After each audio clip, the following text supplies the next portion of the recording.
Dimanche 19 mai 2019, siège à sous-coordination BBK Matete et Yambaki ba sous-coordination sur la BBK pour une réunion spéciale et la formation et renforcement de capacité. Il y a chargé la communication. Donc, tout ça, moi, ça, c'est une gentillesse. Moi, déjà, le contact à Liboso, surtout dans ma vie, c'est là, bonjour. Pour le fait qu'on peut s'en remonter, des fois, jeune garçon, soit une jeune fille, on peut exagérer. C'est-à-dire, façon à quoi approcher la moutouane. Si je me suis opposé, problème aux gens. Ou bien, on peut l'impression que tout ça, c'est comme ça que ça se passe. La motivation, on a, tout se servir, quand on a une classe T, mais tu vois, moutouane a besoin. Pas besoin pour être tranquille, il faut réaliser. Au moins, il y a un moutou yangon. Moutou yangon sur la vie, a besoin à se sentir aimé ou bien affection. Ce qui fait qu'on a moins place moko, peut-être à s'intégrer dans le groupe moko, où allemand a battu, se pela, bien à bas. Et puis moutou yangon a besoin de respecter. Et puis a besoin de moutou yangon pas battu. Ça peut-être que beaucoup de temps on a besoin d'estime et puis il y a appartenance. Il y a au moins de temps qui fait besoin, mais on est plus important pour la biso na BBK, faut que soit appartenance, na estime. C'est-à-dire quoi, mutu là, nous avons musakata, mais là a trouvé mais là il y a beaucoup de musakata. C'est-à-dire de manière d'abord naturellement, à ça déjà place à vos oreilles en mais peut-être comme une façon d'aborder Moutou, la façon de poser un problème et pour attirer le bateau. Pour moi, on peut dire que papa il boule mon. C'est-à-dire comme il utilisé mon mais plus c'est à là, ce qui au fait voir déjà à donc quand il y a quand on a bébé ça gagne. Là ce sont les slogans net ko sakana. Mais en dedans quand on a bébé. Enyo yango ikamamaki na direction nationale ya BBK. Tosali wana bongo na CG na biso Zambe Alexis et longo na Dea John Nganga. Total ndenge réunion yango elekanaki. Tu as constaté la sous-coordination léthargie et zali. Léthargie ça makasi. So to tanga quelques sous-coordination eso sunga esa matete, esa monga fula, esa ngiringiri. Sous-coordination moko alobaki tolanda bango na elobeli. Ngai komona ngai Jean Musienganga na kati ya lingomba ya BBK nazali na fonction ya directeur administratif. Bon, to bing seki baku basu cordon nyonso ya BBK pour un séminaire ya renforcement de capacité. To constate que moi misala ezane tu ya kolala ya to bing seki bango pour renforcer bango na makanisi ya sika et puis à partir à wana bango ba kende ba bandeni ba ko sala pona basu coordination ya makanisi par rapport surtout ya milulu otozana pour le 5e anniversaire de compromis ni bozui conclusion o baye na ba monanité compromis ni bozui na ba bon ba oyo baye d'abord na kati ya séminaire en renforcement de capacité ndenge ba expert ba uti koloba kuna ba parler mingi na théorie ya Maslow bato ba kendenge ba classe ya mulai ba ibi Maslow asalaki o ben pyramide des besoins ou échelle ya ba besoin. Parmi les échelles, on a besoin, il y a des besoins physiologiques. On a besoin physiologiques, on a besoin de kolata, et on a besoin de kolala, et on a besoin de kolia. Alors, on a besoin de BBK, et on a objectif, on a bien objectif de développement. On a BBK. On a beau lia, beau lata, beau lala. Mais il faut ça la moussalati. Il y a la théorie, on a BBK. A vu une partie de la théorie, à côté si on a masolo, un des objectifs à BBK pour le développement. La deuxième théorie à Maslow, on va bien échelle. C'est un escalier, mutation matin escalier. Escalier le boost automatique, il y a besoin physiologique. Si on a deuxième escalier automatique, donc comme expert balobi, masolo est étalé, masolo est à sécurité. Donc muto a na kati ya BBK. Moi na musala tanyo na BBK, assez un peu sécurisé. Sécurisé dans ce sens que oui makambo elekaki na mbia mokolo mosusu oyo bato bakota ki zamba mais heureusement ba benga ki na BBK bato bakoti zamba yaki ba mbulumbulu mo ba yeko déranger bato population koti zamba yaki na année passée bien année 2017 bato kota ki zamba mais BBK na relation azanango asalaki makasi bato wana nyonso babimaki na zamba mpona nini mpo BBK alobaki autorité ya l'état bayaki sensibiliser bato wana baye kobima na zamba. Na troisième escalier toujours na échelle ya Maslow ezalaki oyo baexpert bauti koloba etali makambo ya estime kozala mwana mosaka ata ifo tozala nango fier ezali culture na biso mpo nzambe lere asalaki mokili asalaki moto na moto na culture na ye. La religion est universelle. Non, pas la religion. Dieu est universel, mais la religion est culturelle. Donc chaque peuple a sa façon na ndengeni na komisendaka nzambe. Chaque peuple a sa coutume na ye. Chaque peuple a sa façon baliaka, façon batongaka bakanga basisoki, façon na ndenge koloba. Chaque peuple a sa woni sa partie culturelle. Donc BBK na bokitif na yepe wana ezelo kwa mutuya ko biso to abana basakata to na culture na biso. Toana ndenge na biso tolobaka toana munoko na biso nyonso wana ifoto valoriser yango na ndenge toza ko continuer ka masolo na biso pona makambo etali BBK tosali école bato mingi bazolanda biso BBK ezali ngomba o esana bana basakata mais na kata BBK bato zo comprendre baka ndenge BBK ezaka bana basakata be école ezaka bana basakata besaka na territoire ya nini ya biso ya kotona mai non mwana oya mayele na école na biso ya BBK comme nengonga amusakata te. On est collé à Basata Mouatanga Kunate, tous en a balou à Zotanga Kuna, tous en a professeur Baluba, tous en a bana Basengele, tous en a bana Bantomba, moi na ma yele ou magi premier na classe wana ni to saliona aza mwana ha musakata ngonga na lisinga bibili bokomona ya to zoko senga bandeko na biso o baza ko yoka biso o baza na RDC o baza na étranger bo meka ko salisa biso poto sunga pe bandeko mosusu baza kuna to bandaki to zangina ba peuple autochtone o bato nyonso yebi babenga ba pygmée bazalaki ebele mais lelo yo batikali mwa moke on est bandiri bayaki ebele BBK sombi bakaye BBK sombi ba uniforme pona bana wana mais ba misu batiki classe pona ni pona distance bazo longwa banda nyo nani nyo kitimba bala bazo sala 14 km à pied ba professeur bazo longwa banda nyo kitimba ya otengisa na bala bazo sala 14 km à pied basana moyen de transporter tozo senga bato basana makoki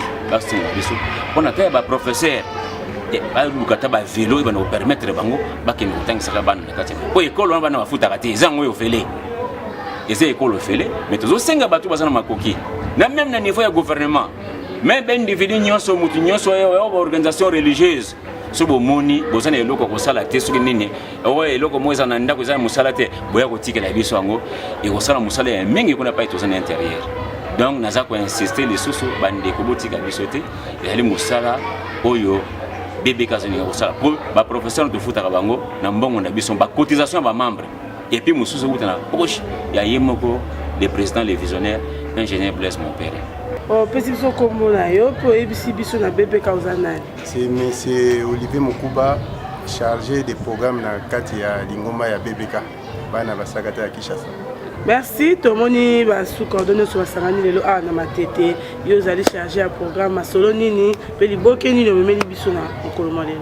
Mokolo lelo tobengaki ba sous coordonné na biso nyonso na coordination na biso baya pona séminaire ya renforcement ya capacité. Akati ya séminaire renforcement ya capacité tomonaki moi bolembo ezalaki côté ya ba sous-coordonné na biso yango tobengaki bango na formation ya renforcement de capacité. Nakati na contenu za ndenge nini to bandaki rappeler bango na historique ya BBK, to rappeler bango vision, to rappeler bango mission ya BBK na objectif ya BBK. À partir de là, to kei na thème na biso mama thème na biso zalaki manager et leadership. Et na kata manager et leadership to zalaki na 4 éléments essentiels au total saki bango. Total saki bango d'abord un manager, il faut aiba ko planifier. Après ko planifier, il faut aiba ko diriger. Après ko diriger, il faut aiba ko commander. À partir de commander et il fallait contrôler la planification de la salle qui pour la prochaine occasion à corriger l'écart et kokaki koza. Tu poses la question moi faut la gestion de bango où sommes-nous? Tu komi wapi? État de lié à sous coordination de bango où voulons-nous être? tokosala ndenge nini po totende baobjectif na biso et comment y parvenir. Nde mama ya teme oyo tospikaki cordon na biso ezalaki kitoko mingi, bango mpe bakomi kopesa point de vue na bango, yango nde oyo monaki keno basu cordon nyonso bayaki mpona formation ya renforcement de capacité. Likambo bakisa ezali papa? Likambo ya kobakisa ezali tozali na deuxième formation oyo koya ya leadership BBK. Tolingi to former ba jeunes entrepreneurs oyo ya bana basakata. Et tozali kobenga batu nyonso baza na ba idée o baza ba moyen tokolancer communiquer baya na séminaire oyo ya tobenga ngo entrepreneuriat BBK. Baya pona ko apprendre pe poto créer ba activité génétique de recettes na biso po ba comme ba entrepreneur un jour. Yango za objectif monene za ko lancer na phase za koya. Mbote papa biso. Mbote mingi mama. Esi biso kombo na yo e biso pe na BBK ozali nani? Ngai papa Mpongo Pierre Rifin nazali moko ya ba expert ya direction ya programme ya BBK. Tomoni obengisi ozali chargé ya programme obengisi ba sous cordon nyonso sango nini oyo omemeli bango na mokolo mwana. Bon sango ya makasi tomemelaki bango ezali ya kolinga d'abord to sensibiliser bango mpona ko redynamiser misala na bango ya sous cordon. Ba sous cordon bayeba donc importance bien rôle na bango na kati ya lisanga na biso ya BBK pona kosala ke ba sous coordination na bango etambola makati po ba soutenir action ya direction générale. Constant nini osali na ndambo baye parce que na moni bamusu baye te o baye compromis ni le ju elongo na bango. En fait ba sepeli mingi peut-être baza na idée que soki avec le temps tokoki lisusu koorganiser ba genre ya séminaire ya boye kozala bien pour permettre ba échange wana vraiment basepe nango makasi. Alobani esika kozala bon na kobenga kaka bandeko nyonso bazo hésiter mpona koya na BBK baya eza vraiment c'est du sérieux et puis eza durable parce que toza na nzambe et puis toza na unité nde tolobaka ibulemo ndo tiki pa. En tout cas eza kaka pour encourager la sous-cordon à remercier non ba sous-cordon nyonso ba se présenter lelo po ezali kolakisa bolingo bazala moko na BBK kande tolobi ibulemo indotime tikipa toke nango tina suka tozali awa pona komettre en marche pona développement na biso ya kutu biso nyonso toyeba nini toyoki kosala partie ya Kinshasa awa po développement ya kutu kuna ese réalité donc ndenge tovandi awa biso nyonso tozali nanu mpona tozali mpe mpona kopréparer 5e anniversaire na biso oyo eza na mois d'août ekozala le 9 août na Bongolo basi bapesi biso sens komona lelo espace po ezala kwa bato moko wana BBK kofete wana 5e anniversaire boya cotisation ezali $20 couple ezali $30 na profiter pe nayebisa na bamembre d'honneur na biso nyonso tozotindela bino ba faire part na invitation boza bamembre d'honneur boko participer na fête wana ya 5e anniversaire ya BBK. En tout cas merci na président Blaise mon père Nderaza pour continuer à soutenir l'association ya BBK. Merci na bino ba journaliste pour à chaque fois bozali ko ya na ba réunion pour na kolakisa na bandeko nini eza kosala na kutu na évolution oyo toza nango awa na kati ya Kinshasa. Merci maman journaliste.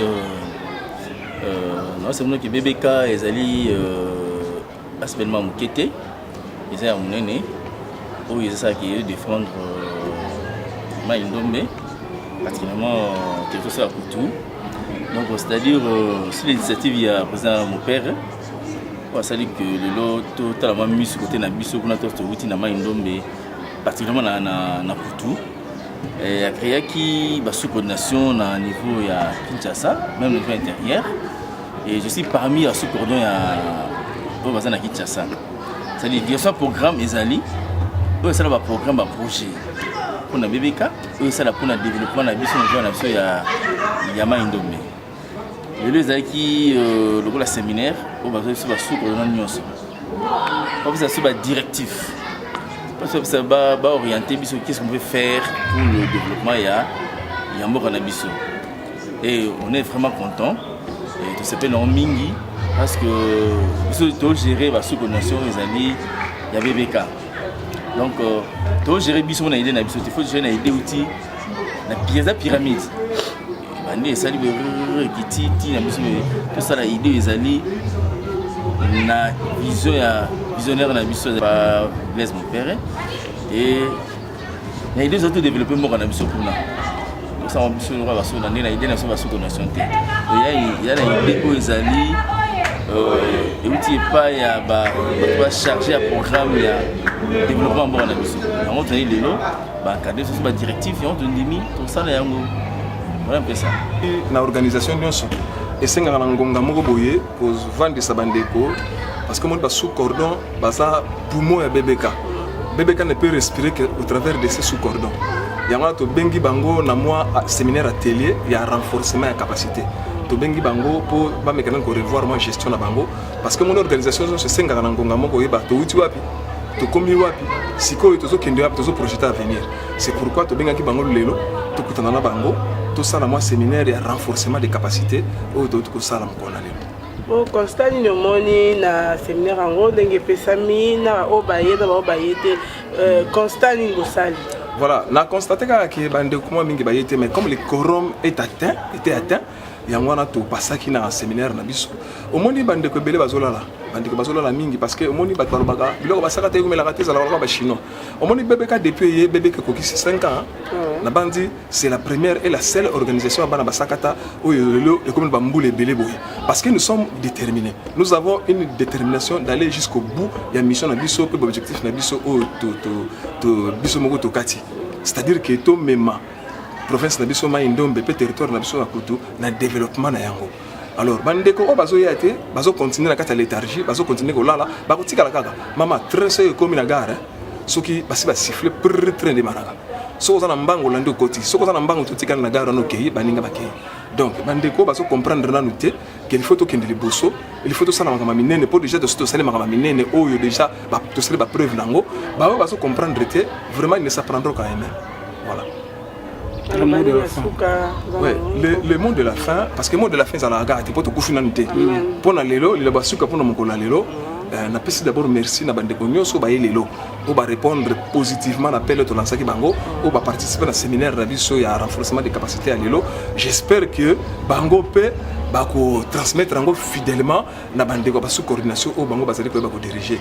Et na PCP merci na président na biso Blaise mon père ici Kazali na PCM Mbote et parce que yende mtazo faciliter biso ba makambo nyonso quand on se réunit tout ça yende mtapesa ba moyen pour se réunir.